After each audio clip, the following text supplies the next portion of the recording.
Well, thank you for that very kind introduction, Carol, and thank you everybody for being here at Tree. Rod's not here to say keep on the mic, so I probably won't. It's a pleasure. I've been here before, but it's always a delight to come and read to this audience in this room, and with so many wonderful other poets. Thank you, Nina, for your reading. First time I've heard you read, it was really good. I'm going to read a variety of different poems, and I wasn't going to, but I think now I'm going to read a few of the Parasite poems this evening as well. But I'm going to start with some other animals. I used to travel to Cuba fairly regularly, just as a winter holiday for the music, for the rum. And once I was flying to Havana, but we stopped in Varadero, and my luggage got dropped off in Varadero, but I went on to Havana. And so I was stuck in Havana for a couple of days without anything except what I had in my pocket and in my small pack.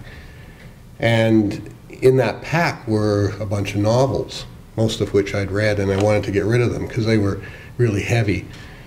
And so I wandered around the main square in Havana, just outside, just in front of the Natural History Museum, which I also used to visit and take old computers to on a regular basis.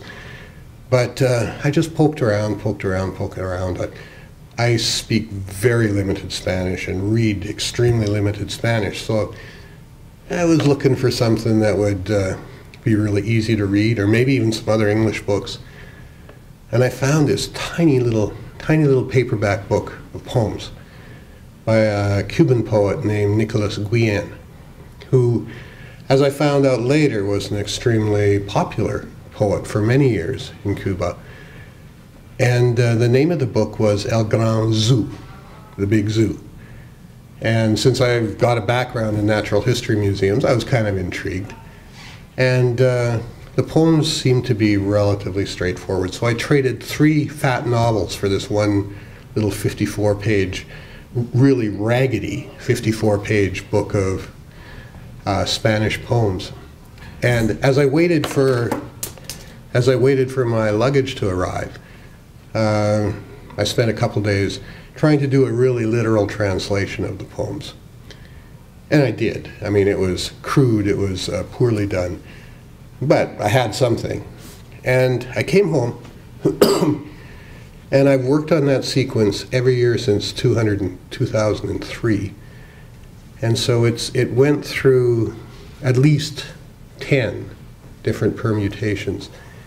And each time moving farther and farther away from the original, so that at this point, we don't call them translations anymore. And I say we because Bushek is putting it out in the spring, and he's very leery of calling it translations because we can't get the rights to republish the Spanish parts. We can't track them down. We've written to the Cuban publisher and emailed in Spanish and in English, and no response. So we won't be using the Spanish originals, which is, in my view, just as well, because everything is so far away from the original. They're not translations anymore. I mean, they might be, I don't know, adaptations, derivations. I'm not quite sure what to call them, but they're somewhat removed from the original Guillen poems. I was interested because the poems were about animals, but in the original book, it's not just, the zoo is there, but it contains a lot of things other than animals.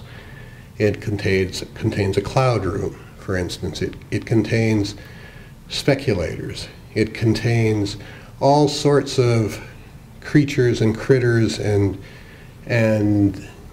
abstractions that Guillen didn't particularly like. He put them in the zoo.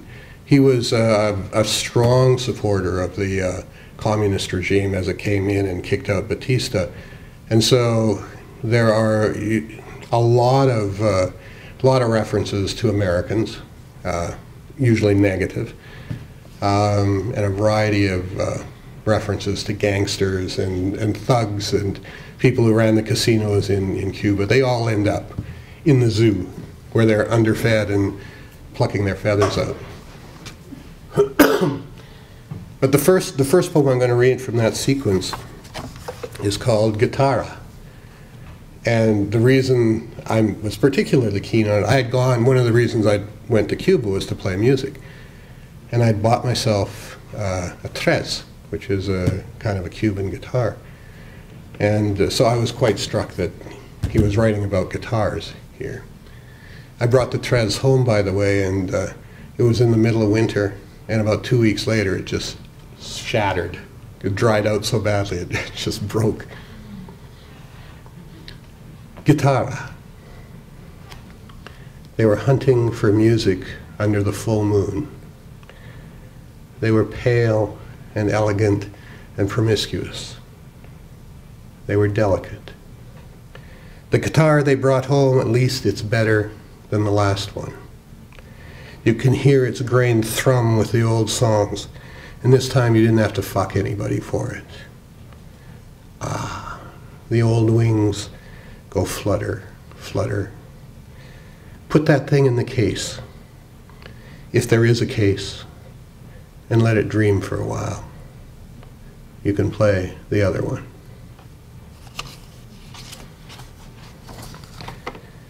Here's one about his least favorite people, which I think in the original were just bankers, but I changed it to speculators. Day traders and fund managers and the rest of the bailout pets, bird-like washouts, hedge their cages. They sit there and speculate. Bigwigs and vultures want to be cruel and visible at the same time, so they eat their young. The mad one with a tail of ashes lashes its past to get off. And the twilight flyers that suck blood and drift like shadows over the sea, give them their cages. Let them trade their feathers and get rich on the interest. Here's the cloud room. The cloud room has 84 clouds, and more are coming. They come from everywhere, and they last all day. They rub the morning light as if they were the subject of a rustic dream. They get up off their mats of cotton with a hunger for melody and related notions of truth. They come from Uganda, from Turkey, and from the Southern Alps, black ones with fat heads like hangovers. They're romantic and indefinite nonetheless. For example, some of them pledge their love to the sky. Clouds like angels on old Christmas cards, clouds like the bodies of girls, like a map of England, a kangaroo, lions. It's a respectable collection. There are even dead clouds, the northern ones, shipped on ice from Greenland, Norway, Newfoundland, unable to survive the travel.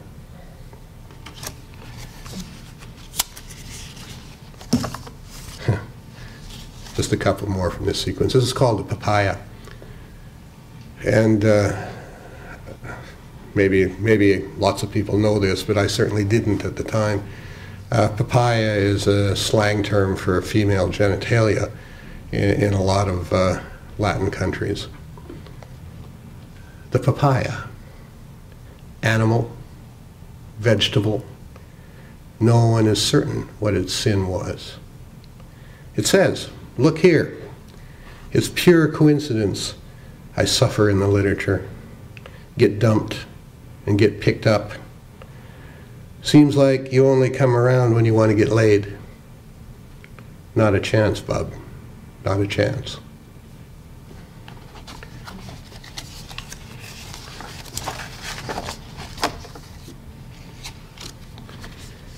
And also in the collection of the zoo is the North Star. And it's melting, and no one can stop it. 10 million, if not more, tons of ice, frozen light, gas already lost from the structure of this immense animal. in its great vacuum. You can see it over there, with our conservation team wrapping it in balls of cotton. But it may not be enough, and in 4 centuries at the most, navigators will need to take something else with them on the sea. What a responsibility. It's our most expensive specimen, and still, we can't preserve it. Okay. For almost as long, I've been working on a sequence of poems called Host, which is really, quite literally, about parasites. Mostly human parasites, but not all. And I mean parasites quite literally. These are about bugs, and not about parasites, in the Senate, or parasites in wherever you might want to see them metaphorically. These are about the critters that you and I have in us in great abundance. And for instance, I'll toss out these little factoids as we go along. Most of the DNA in your body is not human DNA. In fact, a very small percentage of the DNA in your body is human. Most of it is other animal DNA, and most of that belongs to parasites. In fact, almost all of it belongs to parasites.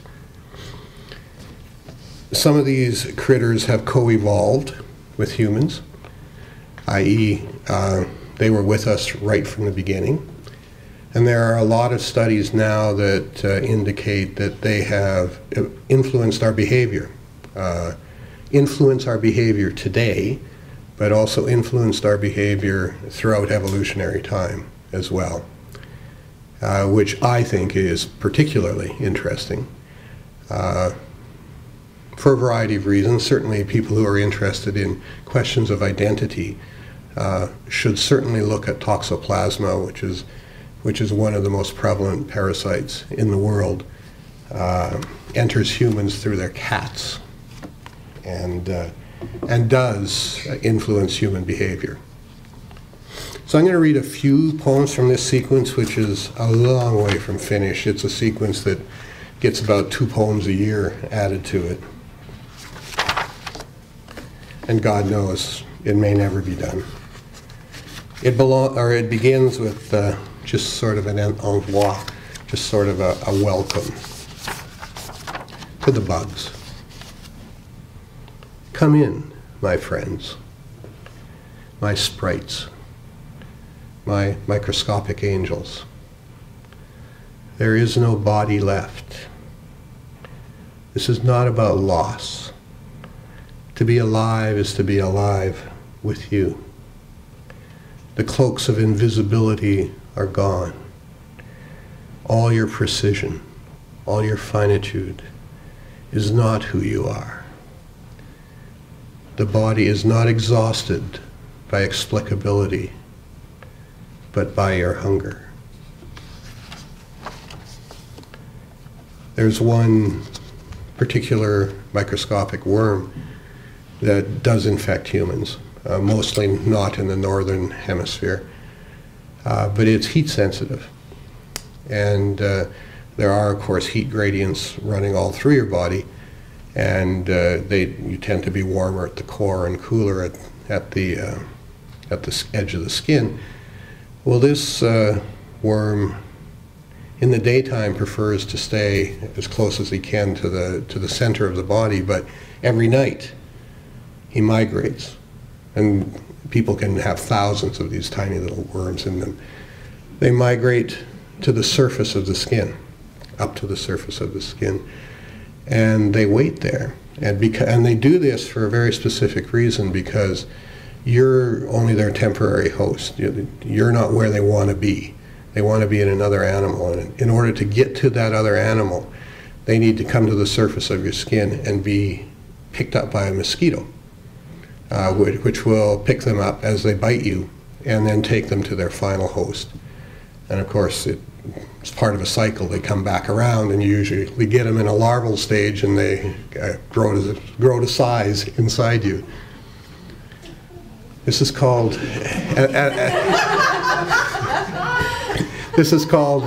and then forgets you.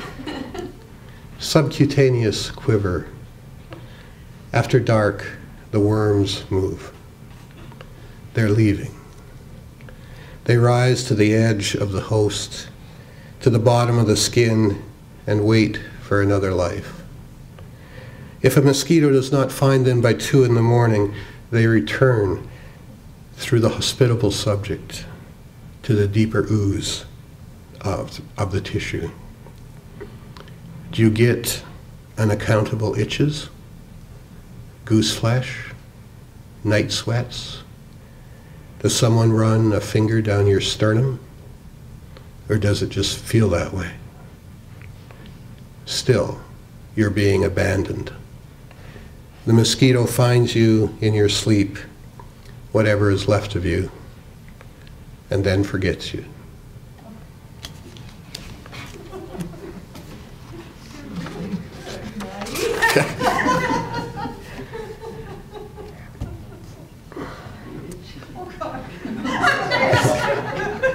This one's called Plasmodium. Plasmodium is the bug that causes malaria. So it's very common among humans, but again, very rare in the northern hemisphere. And what it does is it tends to enter your red blood cells. And red blood cells are flexible, and they need to be to move throughout your body. But Plasmodium essentially builds a structure inside the red blood cells and makes them stiff and non-moving. And they eventually die. But Plasmodium uses that particular cell as a home and raises a brood there that, of course, eventually break out of the cell and move on to other red blood cells. The red blood cells, a network of proteins that bend and flex through the tiniest capillaries in single file when necessary, propelled by a beating heart. A red blood cell travels 500 kilometers in its lifetime until it stiffens up and is destroyed by the spleen, or until Plasmodium enters with its molecular substrates to eat its hemoglobin and build a stiffened framework within the membrane, and then hook it to an artery wall in the liver or the brain, where it feeds until 16 new Plasmodium hatch. Always 16. The only philosophy is counting. Maybe just one or two more from that. Slosh. To a lot of these bugs, there's not a great deal of difference between inside and outside. It's more dangerous to be on the outside of your skin than to be inside you. But they can enter you and exit you pretty easily. You're just sort of sloshed to them. You're available, and it enters through any of the availability, or augers straight through the skin, whipping a mad tail, which it then discards. It tours through the membranes, through the gradients of heat, through the chemical slosh, and the pure veins feed it. In the bloodstream, or in the digestive system, the male worm with its 8 testicles hooks permanently to its mate. There's no need for imagination. You are all threshold. They are never you, but you are them.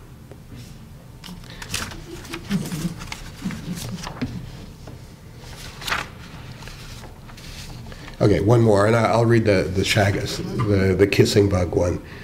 Kissing bug is the chagas beetle, which is,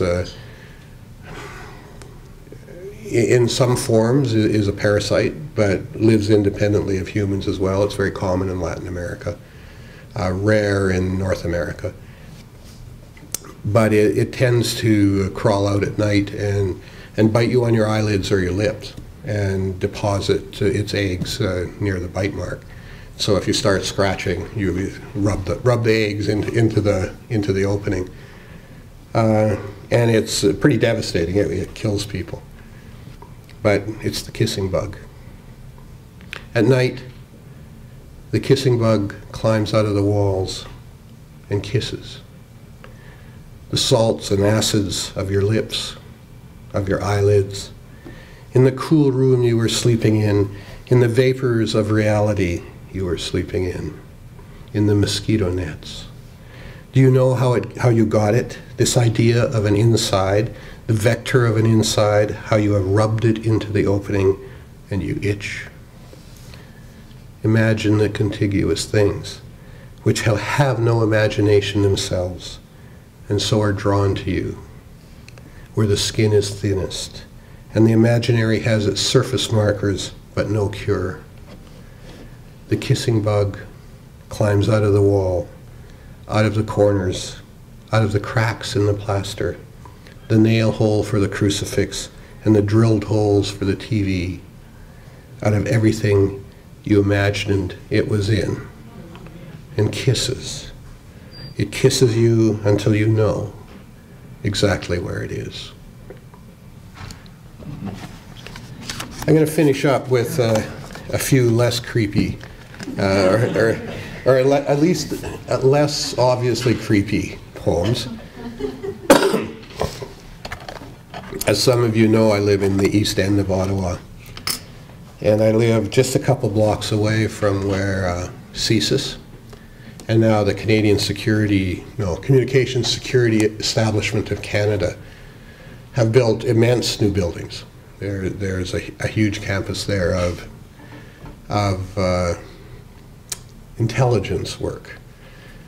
And the major impact it's had on my life has been that what were pretty quiet residential streets just off Blair Road have now become incredibly busy construction lanes where it's not so bad now, but last year lineups of trucks would start at about 5 in the morning, and it happened every day. You could hardly turn out onto the street.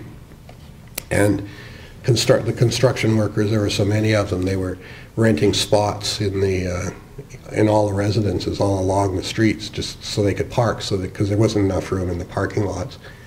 It was, I'm sure the streets are going to have to be rebuilt because the traffic was extremely heavy. And I was intrigued by the construction, which is, it's an immense project. It's really big. And it draws extremely little attention, which is, I'm sure, what the intelligence community is happy with. And so I started writing a whole series of little poems based on what was being built. And it came, as the sequence progressed, it came to be about not so much the construction, although that's still there as sort of a baseline, but more about sort of how intelligence is produced. And not just the intelligence of the spy agencies, but more broadly. And you can see in the sequence, and I'll just read a couple of examples from it, how that keeps moving back and forth, because there are a variety of popular theories about intelligence as being very much a social construction, which I differ with vigorously. There is always social construction, but it is constrained. That's not the baseline of any intelligence, except for spies and other elites who create particular frameworks of knowledge that they can maintain, but cannot necessarily ground anywhere. I don't know why I haven't been invited to the new facility just across Blair Road, the one they've built to house this country's expanded intelligence services, but I haven't been, and I'm hurt. The all of the little poems are brief little bursts on the page, and that's for a couple of reasons.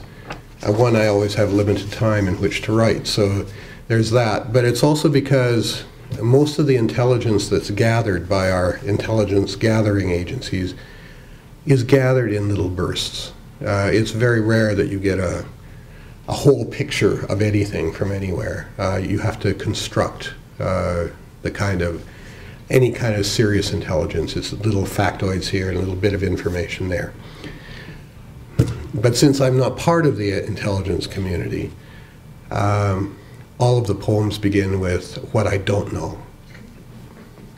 I don't know any of the smart people, but so many of them arrive every morning that I can't make a left turn onto Blair Road anymore. At night, the air vibrates with all the transmissions that smart people have encrypted and are bringing back to intelligibility. I can feel them passing through me, even here, outside the wire. I don't know any of them personally, the smart people, I mean, but I could have told them about the Chinese hackers. I could have told them about the activity on the Arctic seabed. I could have forewarned them about the growing threat to Canadian nationals in what's left of the Sudan. I don't know much, but I could have told them about that if they asked. I don't know how long the roads can hold up. No one expected this kind of traffic, the continuing roll of trucks full of materials needed for the construction of intelligence, steel and precast concrete mostly. But no, that's exactly what the smart people expected.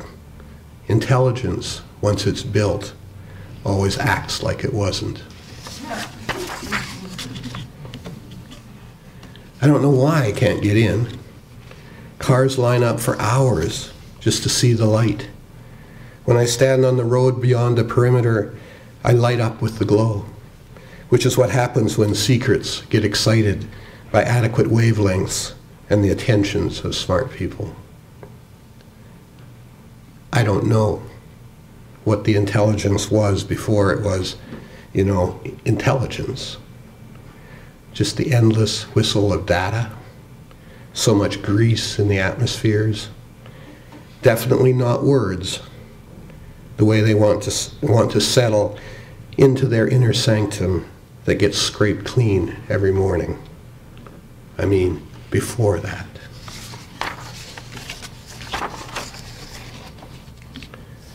I don't know where the regions of eloquence are, but I'll tell them everything. There's no point in holding out. Knowing what I don't know is the important thing, so go ahead and ask me. When the instruments and syringes come out, I'll already be singing. I don't know if I could give form to you. After the storm, the snowplows work all night. In the parking lot, all you can see is mirrors reaching out of the drifts, like hands waiting to be filled with more snow. And then they're not hands anymore. I don't know who attached the delicate wires, the ones on my ankles and wrists. What do you know that I don't? I know that the world of concepts does not exist unless it's cutting through your skin.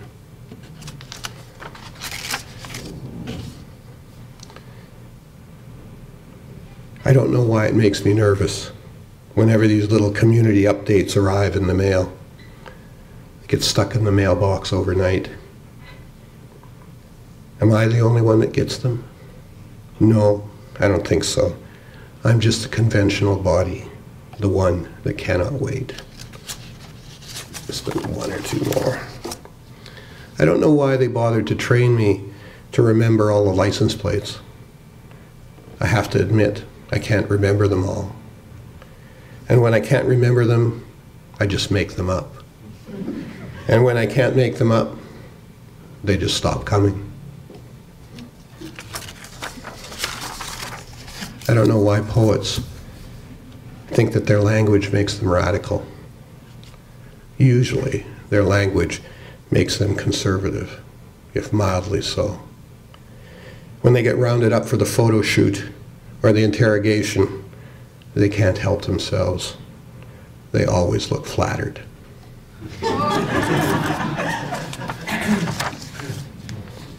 I don't know how long my bare skin has to remain stuck to the chain link fence. Sure, nature is merciless, but this isn't nature. All those signals just keep moving through the darkness until something stops them. It could have been worse. My tongue wouldn't stick, although I tried.